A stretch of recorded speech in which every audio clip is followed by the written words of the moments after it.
Hello everyone, চলে এলাম আরেকটা মিনি ব্লগ নিয়ে। সকাল সকাল ঘুম থেকে উঠে ফ্রেশ হয়ে তারপর বিছানা তুলে নেবো। বিছানাটাকে ঝেড়ে ঝুড়ে ব্ল্যাঙ্কেটটা গুছিয়ে রাখলাম। তারপর ঘরটা গুছিয়ে নেব। তো এই যে ঘর গুছানো কমপ্লিট। তারপর চলে যাব আমি স্নানে।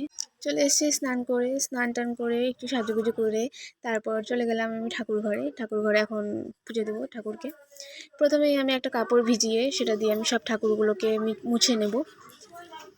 আমাদের বাড়িতে রাধাকৃষ্ণ, গোবিন্দ, অনুকূল ঠাকুর, আমরা অনুকূল ঠাকুরে যেহেতু দীক্ষিত, তো অনুকূল ঠাকুর রয়েছে। সবাইকে আমি ভালো মতো করে মুছে নেব।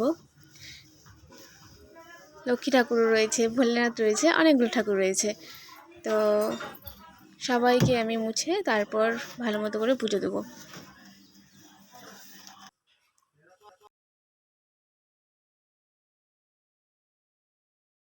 পুজো দিয়ে দিলাম, তারপর বরকে ভাত বেড়ে দেবো। বর দুপুরে আসে বাড়িতে লাঞ্চ করতে।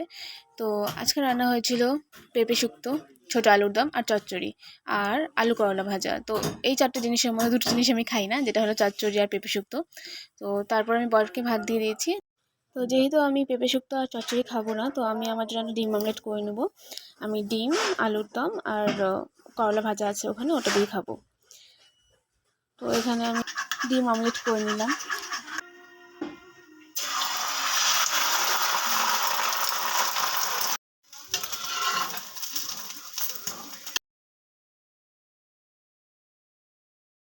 দুপুরে লাঞ্চ করে তারপর ও বেরিয়ে গেল অফিসের জন্য আবার।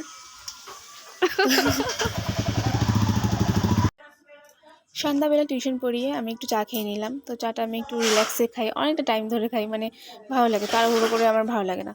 তো তারপর রাত্রে ডিনার করে আমরা ঘুমিয়ে পড়লাম। তো এটা ছিল আজকে মিনি ব্লগ। টাটা।